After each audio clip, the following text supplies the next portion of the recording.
उत्तराखंड के 12वीं क्लास के बच्चों, आज हम आपको पता ही होगा, हमने पहले 2 पार्ट कर लिए हैं। आज हम आपको जो है निबंध करवा रहे हैं। निबंध जो आएगा आपको 200 शब्दों का आएगा, और 200 शब्दों का आएगा। तो आपको क्या करना है बच्चों, इसको 200 शब्दों के लिए आपके पास क्या होना चाहिए, आपके पास बहुत उसको पढ़ा हुआ होना चाहिए, तब आप उसको 200 शब्दों में लिख सकते हो। ठीक है। पहले तो मैं ये कहना चाहता हूँ, किसी भी राष्ट्र की जो पहचान है, किसी भी राष्ट्र की पहचान उसकी भाषा और उसकी संस्कृति से होती है बच्चों। ठीक है। पूरे विश्व में हर देश की एक अपनी भाषा है और अपनी एक संस्कृति है। अपनी एक भाषा है और अपनी एक संस्कृति है, जिसे छाँव में उस देश के लोग क्या करते हैं, पले और बड़े होते हैं। यदि देश अपनी मूल भाषा को छोड़कर किसी दूसरे की भाषा या संस्कृति पर आश्रित होता है, तो उसे सांस्कृतिक रूप से गुलाम माना जाएगा। मतलब जिस देश में हम पढ़ते हैं, लिखते हैं, जहाँ हमारा जन्म होता है, जिस भी क्षेत्र में होता है, वहाँ की जो भाषा होती है, हमको उस भाषा से प्यार होना चाहिए। ठीक है, प्यार होना चाहिए, क्योंकि उस भाषा से ही जो है हम उस भाषा में पले बड़े होते हैं। ठीक है। दूसरा देखें, निज भाषा जो होती है, अपनी भाषा जो होती है, उसी से जो है पूरी की पूरी हमारी उन्नति भी संभव है। दूसरे की भाषा, दूसरे का दिया हुआ, वो कभी भी जो है ज़्यादा महत्वपूर्ण नहीं होता।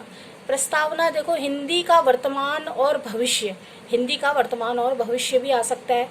इस तरह से भी आता है। राष्ट्रभाषा हिंदी आ सकती है, वर्तमान में हिंदी भाषा की स्थिति आ सकती है। और क्या कहते हैं, हिंदी को राष्ट्रभाषा के रूप में अपनाना चाहिए कि नहीं अपनाना चाहिए, वो कई प्रकार से उसको बार बार अलग अलग तरह से आपसे पूछ सकता है निबंध को। ये 2012 में पूछा गया है। संकेत बिंदु देखें, इसमें प्रस्तावना है, राष्ट्रभाषा से तात्पर्य और आवश्यकता है। नंबर 1, राष्ट्रभाषा के रूप में हिंदी का संघर्ष है। राष्ट्रभाषा के रूप में हिंदी के विकास में उत्पन्न बाधाएं भी हैं। कई लोग बाधाएं ये है कि कई जो हैं प्रांत जो है नहीं अपनाना चाहते हिंदी को, है ना, वो अंग्रेजी को ही अपनाना चाहते हैं। हिंदी के पक्ष एवं विपक्ष संबंधी विचारधारा है। हिंदी के विकास संबंधी प्रयत्न है। हिंदी के प्रति हमारा कर्तव्य है। नंबर 7, उपसंहार है, और हिंदी का भविष्य है। प्रस्तावना देखें, जैसे कि मैंने अभी बताया कि किसी भी राष्ट्र की जो पहचान होती है वो है उसकी भाषा और संस्कृति से होती है। जिस भी भाषा, राष्ट्रभाषा से तात्पर्य और आवश्यकता, जिस भाषा का प्रयोग, जिस भाषा का देखें,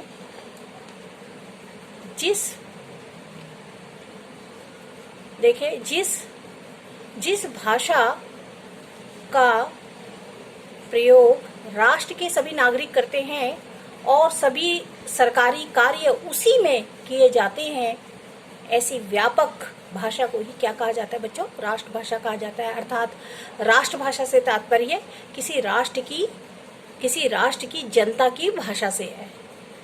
आशा कर रही हूँ आपको समझ में आ रहा होगा। आगे देखें बच्चों, मनुष्य चाहे जितनी भी भाषाओं का ज्ञान प्राप्त कर ले, परंतु अपनी भावनाओं को व्यक्त करने के लिए उसे अपनी भाषा की शरण लेनी पड़ती है। ठीक है। जो हमारे इमोशंस होते हैं, जो हमारी भावनाएं होती हैं, वो हम जो है अपनी भाषा में ज़्यादा अच्छे से एक्सप्रेस कर पाते हैं, अपने विचारों को, अपने थॉट्स को, है ना, हम अपनी लैंग्वेज में अच्छे से उसको बना सकते हैं। अगला देखें, भाषा की शरण लेनी पड़ती है, इससे उसे मानसिक संतोष का अनुभव होता है। मानसिक संतोष, मानसिक लेवल, जो हमारी मानसिक होती है, जो हमारी स्थिति होती है, वो उससे हमें वो हमें अच्छी लगती है, कंट्रोल रहती है हमारी। इसके अतिरिक्त राष्ट्रीय एकता को बनाए रखने के लिए भी राष्ट्रभाषा की आवश्यकता होती है। राष्ट्रीय एकता के लिए भी जो हमें किस चीज़ की ज़रूरत होती है, अब राष्ट्रभाषा की आवश्यकता होती है। राष्ट्रभाषा के रूप में हिंदी का संघर्ष, राष्ट्रभाषा के रूप में आपको पता ही होगा, हमारे देश की हमारी जो है राष्ट्रभाषा जो है हिंदी है। आपको पता होगा, हम भारत के निवासी हैं और हमारी जो है हम हिंदुस्तान के रहने वाले हैं, तो हमारी भाषा क्या है बच्चों? हिंदी है। हिंदी को जो है राष्ट्रभाषा के रूप में संविधान में दर्जा दिया गया है। देखिए, संविधान का निर्माण करते समय जब डॉक्टर भीमराव अंबेडकर जी ने संविधान का निर्माण किया, तो उस समय निर्माण करते समय यह प्रश्न उठा कि किस भाषा को राष्ट्रभाषा बनाया जाए, किस भाषा को राष्ट्रभाषा बनाया जाए। और उसमें तो बहुत सारे जो मेंबर थे, उसमें जो कमेटी थी, जो बैठे थे वो लोग, तो उन लोगों ने निर्णय लिया कि भी हिंदी भाषा को ही हम जो है, हिंदी जो है अधिकतर राज्यों में बोली जा रही है, अधिकतर जगह पर बोली जा रही है, इसलिए हिंदी को ही जो है हमें राष्ट्रभाषा के रूप में लेना चाहिए। सबका सर्वसम्मति से निर्णय हुआ, तभी जाकर जो है राष्ट्रभाषा के रूप में हिंदी को अपनाया गया।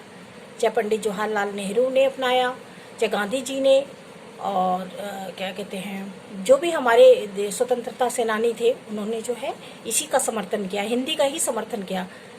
चाहे मदन मोहन मालवीय जी थे। प्राचीन काल में राष्ट्र की भाषा संस्कृत थी। जब वैदिक युग था तब हमारी भाषा क्या रूप क्या था बच्चों? संस्कृत थी।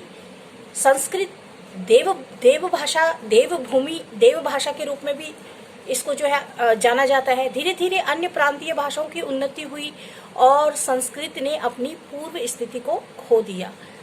जैसे कि मुगल काल में जो है उर्दू का विकास हुआ और अंग्रेजों के शासन, हमारा देश जो है 200 वर्षों तक क्या कहते हैं 200 वर्षों तक गुलाम रहा है। ब्रिटिश लोगों ने राज किया इस पर, और उनकी भाषा, उनकी संस्कृति का हमारे पर बहुत गहरा प्रभाव पड़ा। अंग्रेजों के शासन में अंग्रेजी ही संपूर्ण देश की भाषा बनी। अंग्रेजी हमारे जीवन में इतनी बस गई कि अंग्रेजी शासन के समाप्त हो जाने पर भी देश से अंग्रेजी के प्रभुत्व को समाप्त नहीं किया जा सका। इम्पोर्टेंट देखें, इसी के प्रभाव स्वरूप भारतीय संविधान द्वारा हिंदी को राष्ट्रभाषा घोषित कर देने पर भी उसका समुचित उपयोग नहीं किया जा रहा है। संविधान ने जो है इसको राष्ट्रभाषा घोषित कर दिया, लेकिन काफी लोगों ने इसका विरोध किया। यद्यपि हिंदी एवं अहिंदी भाषा क्षेत्र जैसे कि तमिलनाडु है, कर्नाटक है, ये जो है अहिंदी भाषा है। अहिंदी का प्रयोग होता है यहाँ पे।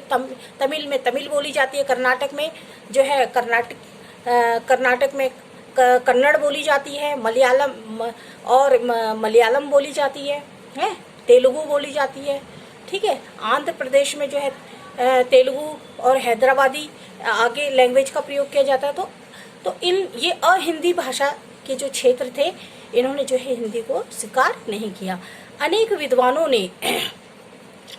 विद्वानों ने राष्ट्रभाषा के रूप में हिंदी का समर्थन किया, तथापि आज भी हिंदी को उसका गौरवपूर्ण स्थान प्राप्त नहीं हो सका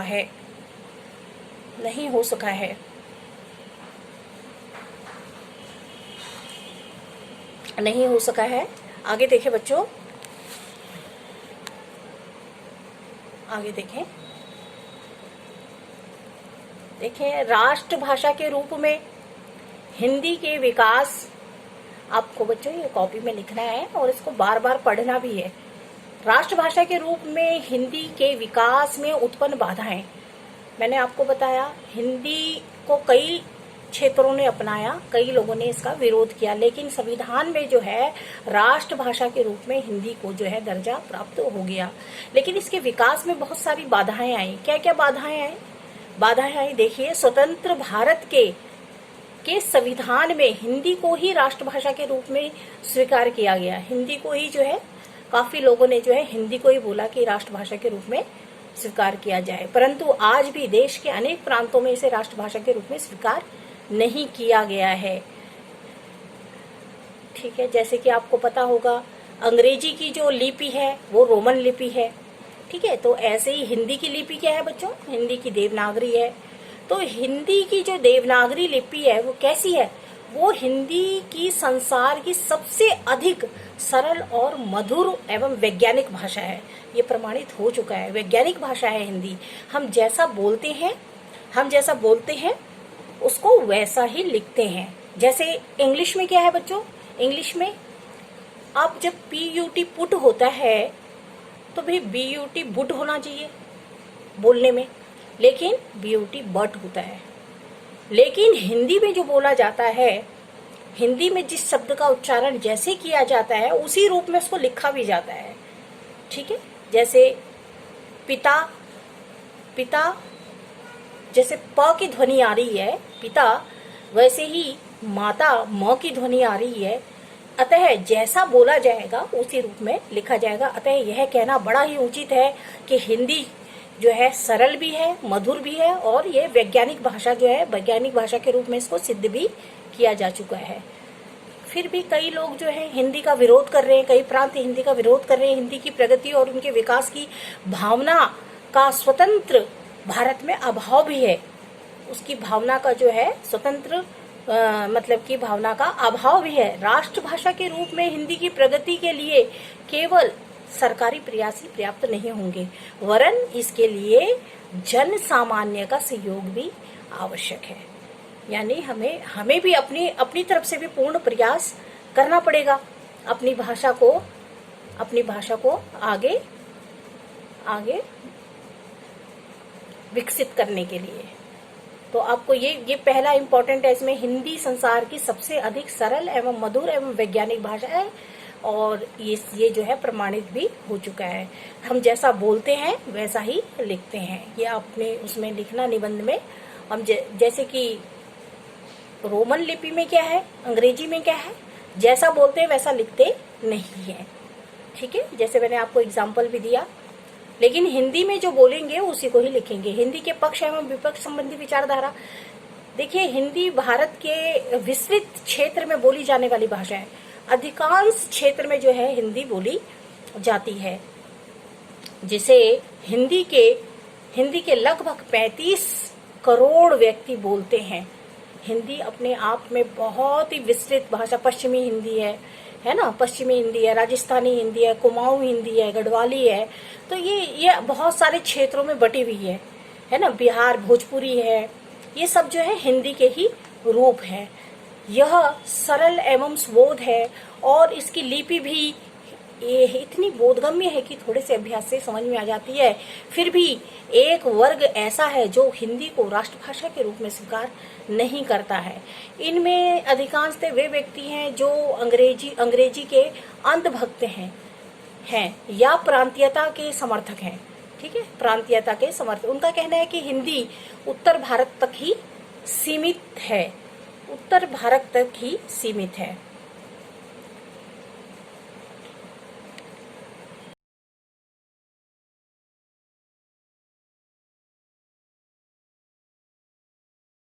अनुसार हिंदी को राष्ट्रभाषा देखें, उनके अनुसार यदि हिंदी को राष्ट्रभाषा बना दिया गया तो अन्य प्रांतीय भाषाएं महत्वहीन हो जाएंगी। वो ऐसा सोचते हैं कि अगर हिंदी को राष्ट्रभाषा के रूप में स्वीकार किया गया तो हमारी जो अन्य भाषाएं हैं, जैसे कि आपको पता होगा क्या कहते हैं, जैसे मैंने बताया तमिल में तमिल लैंग्वेज बोली जाती है, और कर्नाटक में कन्नड़ बोली जाती है ना, और क्या कहते हैं कश्मीर में कश्मीरी बोली जाती है, बंगाल में बंगाली बोली जाती है ना। तो वो ये सोचते, गुजरात में गुजराती बोली जाती है जैसे तो वो सोचते हैं कि इससे क्या होगा, हमारी ये जो हमारी भाषाएं हैं इनका महत्व, प्रांतीय भाषाएं जो है इनका महत्वहीन हो जाएंगी। इस वर्ग की धारणा है कि हिंदी का ज्ञान उन्हें प्रत्येक क्षेत्र में सफलता प्राप्त नहीं करा सकता।